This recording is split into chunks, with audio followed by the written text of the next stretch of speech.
this is the $1 million or $1 billion, I'm among billionaires, question.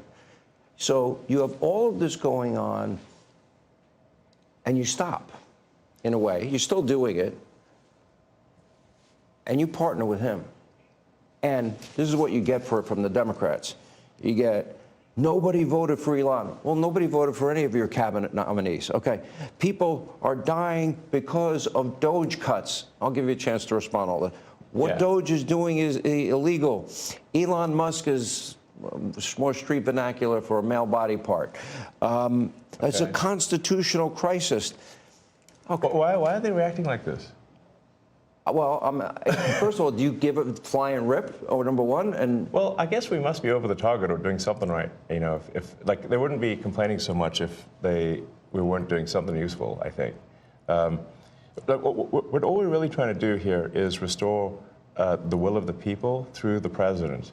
And what we're finding is that there's an unelected bureaucracy. Speaking of unelected, there's a vast federal bureaucracy that is implacably opposed to the president and the cabinet. And you look at, say, D.C. voting, it's 92% Kamala. Okay, so we're 92% Kamala. That's a lot. They don't like me here either. I think about that number a lot. I'm like 92%. That's basically almost everyone. Yeah. And so if the will of the president is not implemented, and the president is representative of the people, that means the will of the people is not being implemented. And that means we don't live in a democracy, we live in a bureaucracy. And so I think what we're seeing here is the thrashing of the bureaucracy as we try to restore democracy and the will of the people. To me, if you look at our framers and our founders, and you really become a student of history, Mr. President, and we've had conversations both on air and off air. And if we talk about constitutional order or transformational change, nobody can argue that what's happening here is it's going at the speed of light. But however, what were the principles of our framers and our founders? They wanted limited government, greater freedom for the people. And we'll get to the specific cutting of waste, fraud, and abuse. That is your goal, is it not? Yeah, and my goal was to get great people. And when you look at what this man has done, I mean, it was something. I knew him a little bit through the White House. Originally, I'd see him around a little bit. I didn't know him before that. And I respected what he did. And he fought hard. You know, he was maybe questioned for a while. He was having some difficulties. It was not easy doing what he did. I mean, how many people have started a car company and made it really successful and made a better car where it's, you know, beating these big companies that's all they do is cars?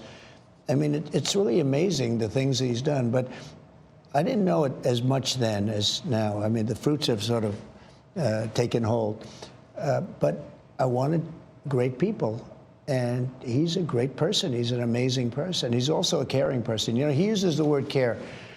So they signed a contract in a government agency, and it has 3 months, and the guy leaves that signed the contract, and nobody else is there, and they pay the contract for 10 years. Yeah. So the guy is getting checks for years and years and years, and he's telling his family, obviously, maybe it was crooked, maybe he paid to get the contract, or maybe he paid that they didn't terminate it. But, you know, we have contracts that go forever, and they've been going for years. And they're supposed to end in 3 months or 5 months or 2 years or something, and they go forever. So the guy is either crooked, you know, where he knew this was going to happen, or he's crooked because he's getting payments that he knows he shouldn't be getting. But they're finding things like that. They're finding things far worse than that. And they're finding billions, and it will be hundreds of billions of dollars worth of fraud. I say waste and abuse, but fraud, waste, and abuse. And he's doing an amazing job. And he attracts a young, very smart type of person. I call them high IQ individuals, and they are. They're very high IQ and high IQ. And when they go in to see the people and talk to these people, you know, the people think they're going to pull it over. They don't. These guys are smart, and they love the country. You know, there's a certain something. But he uses the word care. So people have to care. Like, when I bought Air Force One, I negotiated the price. It was $5.7 billion, and I got them down to $1.7 billion. Now, they're not building the plane fast enough. I mean, they're actually in default. Boeing, that's supposed to have been building this thing This is forever. the I don't know new Air what's Force going on. Yeah. That we don't build the way we used to build. You know, we used to build like a ship a day, and now to build a ship is like a big deal. And we're going to get this country back on track. We can do it, but so many things. It takes so long to get things built and get things done. And a lot of it could be something we've been discussing. The regulators go in and they make it impossible to build. They make it very difficult to build anything, whether it's a ship, a plane, or a building, or anything. And some of them do it because they want to show how important they are. Some of them do it maybe because they think they're right. They use the environment to stop progress and to stop things. It's always the environment. It's an environmental problem. It's not an environmental problem at all. But they do a lot of things. And by the way, speaking of that, Lee Zeldin is going to be fantastic in the position. It's so important. He could take 10 years to approve or disapprove something, or he could do it in a month. You know, just as good. Sure. And I think you're going to see a fantastic job done by him. He's a tremendous guy. Newt, you echoed something when I just met you, and it was very similar to what Newt has been saying, that he brought this country to the dance. This is the opportunity to be transformational and to have, I would argue, the most consequential presidency if we really dig down and do something that had never been done before, and that is get rid of this bureaucracy. And I'm going to get to the specifics. You say the same thing. It's not done yet. And what do you mean by that? I mean, winning the election is really the opportunity to fix the system. It is not fixing the system itself. So it's an opportunity to fix the system and to restore the power of democracy. And you know, people like. It's funny how often when these attacks occur, the thing that they're accusing the administration of is what they are guilty of. They're saying that things are being done unconstitutional, but what they are doing is unconstitutional. They are guilty of the crime of which they accuse us. That's always the first thing they do. Yeah. He's in violation of the Constitution. They don't even know what they're talking. Well, It's they absurd. know. It's just a con job. It's a big con job. And they're so bad for the country, so dangerous and so bad. And the media is so bad. When I watch MSNBC, which I don't watch much, but you have to watch the enemy on occasion, the level of arrogance and cheating, and they're just horrible people. These are lie. horrible people. They tell They're conspiracy liars. theories. And they start up with the Constitution. They couldn't care less about the Constitution. CNN, likewise. I mean, I watch them asking questions with, you know, the hatred with the. I said, "Why are you asking the question with such anger? You're asking me a normal question, but you see the bias. The bias is so incredible. Those two are bad. PBS is bad. AP is bad. CBS is terrible. I mean, CBS now, they changed an answer in Kamala. They asked her some questions. She answered them like, you know, a low IQ person, the opposite of him, the absolute opposite. But she gave a horrible answer.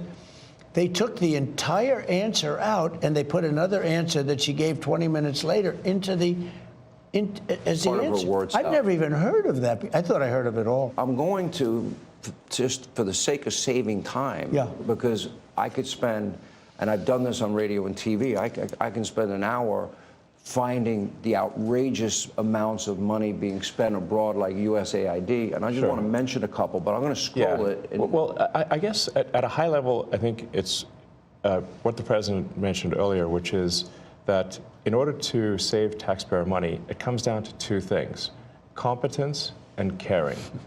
Right. And when the president was shown the outrageous bill for the new Air Force One, and then negotiated it down, if the president had not applied competence and caring, the price would have been 50% higher, literally 50% higher. The president cared, the president was competent, the price was not 50% higher as a result. And so when you add more competence and caring, you get a better deal for the American people. But we were talking about this yesterday. I could give me thousands of bills. I could pick any one of them. Exactly. But I could take all 1,000. And let's say it's a bill for $5,000, just $5,000, and it's done by some bureaucrat. And if he would say, I'll give you 3, I don't want to pay you 5, it's too high, I'll give you 3. But they don't do that. If a guy sends in a bill for $5,000, they pay $5,000.